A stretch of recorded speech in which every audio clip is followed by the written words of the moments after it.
안녕하세요. 좋은 오후입니다. 질문 기회를 주셔서 감사드리고 두 분의 새로운 역할 부임을 축하드립니다. 1분기의 대출 실행은 60%, 매출은 40% 증가했지만 수익성은 감소했다고 말씀하셨는데요. 분기 중 운영 비용 역풍에 대해 언급하셨습니다.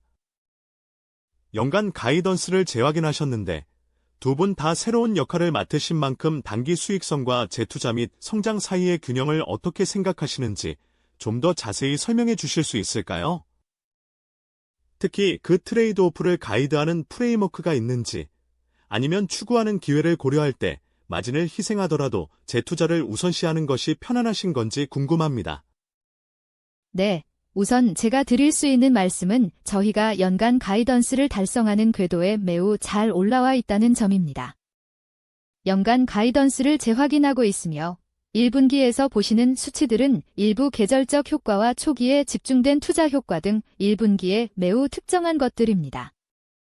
하지만 전략적인 차원에서 사업의 수익성을 어떻게 가져갈지에 대해 어떤 변화를 주기로 결정했다고 말씀드리지는 않겠습니다.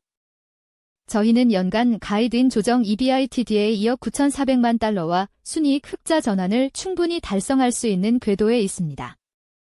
그래서 그 점에 대해서는 아주 좋게 생각하고 있습니다. 한 걸음 물러나서 향후 비즈니스를 생각해 본다면 저희 앞에 엄청난 성장의 기회가 있다고 믿습니다. 저희는 오랫동안 높은 비율로 매출을 복리로 성장시킬 수 있다고 생각하며 분명히 그렇게 할 의도가 있습니다.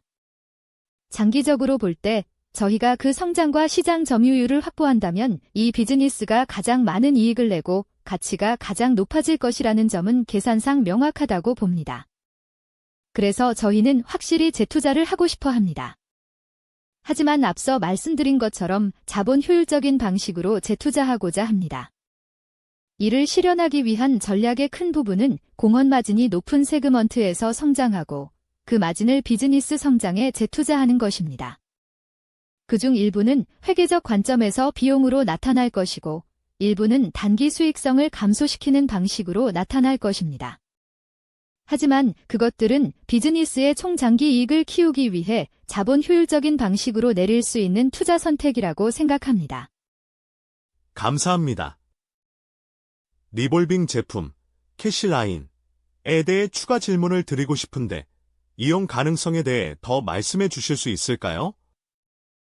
광범위하게 이용 가능한지, 그리고 경제성이나 펀딩 파트너, 이 제품이 어떻게 진화할 것으로 보시는지도 궁금합니다. 일종의 신용카드 대체제라고 생각하면 될까요? 리볼빙 제품에 대해 더 말씀해 주실 게 있다면 부탁드립니다. 감사합니다.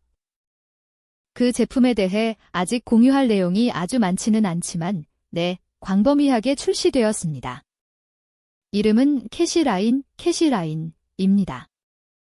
저희는 이에 대해 정말 기대를 많이 하고 있습니다. 아마도 신제품 출시 첫날 성적으로는 역대 최고였을 것입니다. 시장에 엄청난 기회와 니즈가 있다고 생각합니다. 리볼빙과 유사한 제품입니다. 제품이 성장하고 규모에 도달함에 따라 다른 제품들과 마찬가지로 자본 측면에서 협력할 적절한 제3자 파트너를 자연스럽게 찾아낼 것입니다. 하지만 지금은 초기 단계입니다. 제품을 제대로 다듬고 있는 중이며 매우 낙관적입니다. 감사합니다. 네, 좋은 오후입니다. 질문 받아주셔서 감사합니다. 비용에 대한 이전 질문에 후속 질문을 드리고 싶습니다. 판관비, S&M와 일반 관리비, G&A 모두 저희 예상보다 약간 높았습니다. 계절적 요인을 말씀하셨는데요. 계절적 비용이 구체적으로 어느 항목에서 발생했는지, 그리고 은행 인가 신청 발표와 관련된 비용이 있었는지 궁금합니다. 그리고 앞으로 이 프로세스를 진행하면서 해당 비용 부담을 어떻게 생각해야 할까요? 질문 감사합니다. 카일 씨. 계절성 측면에서의 비용은 주로 두 곳에서 나타나고 있습니다. 하나는 급여 비용과 인력 관련 비용입니다. 이는 보상 및 복리후생 사이클의 연간 리셋과 관련이 있습니다. 그리고 추가로 주로 일반 관리비, G&A, 항목에서 1분기에 열리는 연례 전사 모임과 관련된 비용이 발생하며 계절적 상승을 나타냅니다. 손익계산서 P&L에서 보이는 계절적 요소는 크게 이 두 가지입니다. 컨퍼런스 콜에서 말씀드렸듯이 올해 남은 기간을 내다볼 때 마케팅과 고정 운영 비용 측면 모두에서 1분기에 보았던 것에 비해 전 분기 대비 운영 비용 성장이 더 완화될 것으로 예상하고 있습니다. 알겠습니다. 이번 분기에 은행 신청과 관련해서 실질적인 비용이 있었나요? 아니면 언급할 만한 수준은 아니었나요? 좋은 지적이십니다. 이번 분기에 실질적인 비용은 없었습니다. 은행을 구축하고 출시하는 것과 관련된 비용, 그리고 해당 신청 과정은 가이던스 내에 올해 남은 기간 전반에 걸쳐 고려되어 있습니다. 감사합니다. 펀딩, 자금 조달에 대해 추가 질문을 드리자면 대출 규모가 유지되는 모습이 보기 좋습니다. 사모신용, 프라이버트 크레디트에 대한 우려가 많았는데요.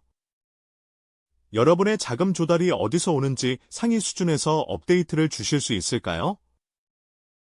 예를 들어, 연구 자본 형태의 더 끈끈한 기관 자금은 어느 정도인지, 아니면 환매 등으로 인해 좀 더 어려움을 겪고 있을 수도 있는 인터벌 펀드나 BDC, 기업개발회사는 어느 정도인지 궁금합니다. 그런 성격들을 상대적으로 규모화해서 설명해 주시고, 파트너들로부터 어떤 피드백을 받고 계시는지 말씀해 주시면 정말 도움이 될 것 같습니다. 네, 훌륭한 질문입니다. 제가 이야기하고 싶었던 부분인데요. 펀딩은 저희에게 정말 강점인 분야였습니다. 근본적으로 시장에서 자본은 최고의 성과를 내는 곳으로 흐르기 때문입니다. 저희가 신용 측면에서 보여준 성과와 파트너들이 지난 몇 년 동안 확인한 성과는 매우 강력했습니다. 앞서 준비된 발언에서 지난 12개 분기 동안의 성과와 국채 대비 스프레드가 매우 일관되게 높았다는 점을 공유했습니다. 파트너들이 이를 확인했고, 그 결과 올해 현재까지 40억 달러 이상의 추가 용량을 확보할 수 있었습니다. 그리고 그 용량의 대부분은 확정 자본 거래, 커미티드 캐퍼텔 딜즈 형태로 들어오고 있습니다. 이는 장기간에 걸친 확약을 가진 거래들입니다. 제가 처음으로 24개월 거래를 성사시켰다고 언급했는데, 이는 이러한 거래들이 얼마나 오래 확약되는지에 있어 저희에게 새로운 최고 기록입니다. 이는 저희에게 매우 중요한데, 근본적으로 저희는 저희의 신용이 어떻게 성과를 낼지에 대해서는 큰 확신을 가질 수 있지만, 소프트웨어나 다른 분야에서 무슨 일이 벌어지든 외부 세계의 시장 변동성, 시장 인식 등에 대해서는 통제력이 크지 않기 때문입니다. 그래서 저희 관점에서는 신용을 믿고 시장 사이클을 이겨낼 수 있는 장기간의 확약에 서명하고자 하는 파트너들과 거래를 하는 것이 엄청난 리스크 경감 효과를 줍니다. 저희는 이를 진정한 승리라고 생각하며 그러한 연장된 확약이 있는 파트너십을 많이 성사시켜 왔기에 대출 펀딩에 대해서는 현재 상황을 매우 좋게 생각하고 있습니다. 안녕하세요. 질문 받아주셔서 감사합니다. 펀딩과 장기 자본 확약에 관한 점에 대해 여쭤보고 싶습니다.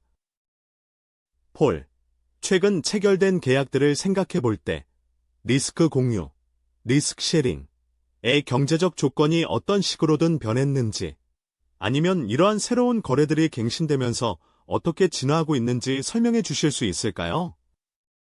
네, 물론입니다. 저희는 이러한 많은 거래에 리스크 공유 요소를 포함하고 있습니다. 투자자분들은 저희 실적 발표 자료에서 그에 대한 세부 사항을 확인하실 수 있습니다.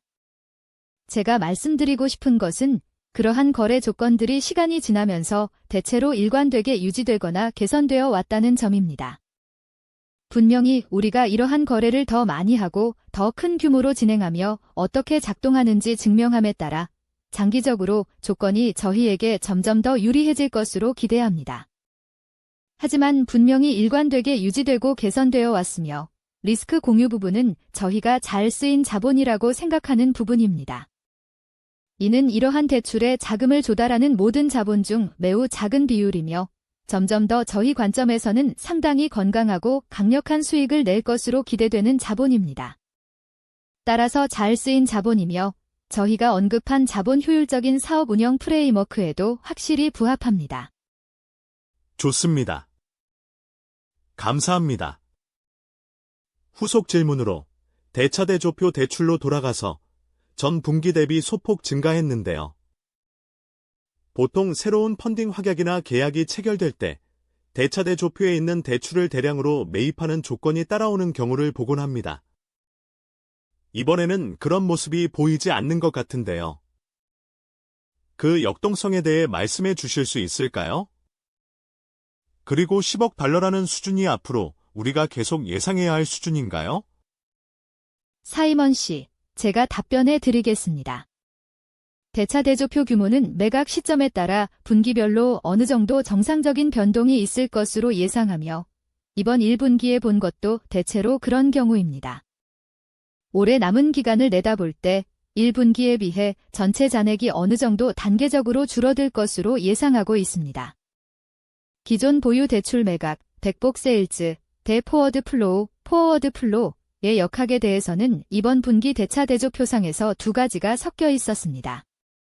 자본 플랫폼의 강점과 관련하여 매우 보기 좋았던 점은 1분기에 자동차 및 주택대출 실행액 중 제3자에게 직접 매각된 비중이 4분기와 2025년에 비해 더 높았다는 점입니다. 담보 제품 부문에서 그 측면에서 매우 좋은 진전을 보이고 있습니다. 그 외에는 대차대조표상에서 때때로 발생할 수 있는 시점상의 역동성이 있는 것뿐입니다. 안녕하세요. 이번 분기 실적 축하드립니다. 두 가지 짧은 질문이 있습니다. 슬라이드 21을 보고 있는데 예상 현금 흐름 대 상방 하방 시나리오에 관한 것입니다. 거기서 트렌드가 넓어지는 것처럼 보이는데 그 역동성에 대해 설명해 주실 수 있을까요? 그러고 나서 짧은 후속 질문 하나 더 드리겠습니다. 감사합니다. 네, 제가 말씀드리고 산재의가 필요하면 보충해 주겠습니다. 기본적으로 범위가 넓어지는 것으로 보이는 것은 자본 공동 투자 금액이 늘어난 것을 반영합니다. 그래서 최대 상방과 최대 하방은 여기에서 이해관계가 얽혀 있고 공동 투자된 총 달러 금액을 반영하는 것뿐입니다. 답변이 되었나요? 네, 그렇습니다. 짧은 후속 질문입니다. 현재 보고 계시는 소비자의 전반적인 건강 상태에 대해 말씀해 주실 수 있을까요? 투자자들에게 도움이 될 것 같습니다. 다시 한번 축하드립니다. 네, 물론입니다. 저희는 해당 기간 동안 미국 소비자가 대체로 안정적이라고 봅니다. 사실 저희는 작년 말 이후로 소비자가 대체로 안정적임을 확인해 왔으며 업스타트 매크로 인덱스, 버프스타어트 매크로 인덱스라고 부르는 수치도 상당히 좁은 범위 내에 있었습니다. 저희 관점에서 안정성은 정말 좋은 것입니다. 저희가 요구하는 건 그것뿐입니다. 물론 소비자 상황이 개선되는 것이 훈풍이 될 수 있겠지만 안정적인 소비자만으로도 저희 관점에서는 훌륭하며 실제로 그렇게 보고 있습니다. 저희도 다른 모든 사람과 마찬가지로 상황 발전을 주시하지만 저희가 아마 유독 다른 점은 저희가 모델 우선, 마델 퍼스트 회사라는 점에 매우 전념하고 있다는 것입니다. 그래서 저희 모델이 전체 집단과 세그먼트 수준 모두에서 소비자 상환 패턴에 벌어지는 모든 일을 감지하도록 내버려 둡니다. 뉴스에 나오는 요인들이 아직 유의미하게 작용하는 것은 보지 못했습니다. 소비자는 안정적이며 이는 정말 고무적입니다.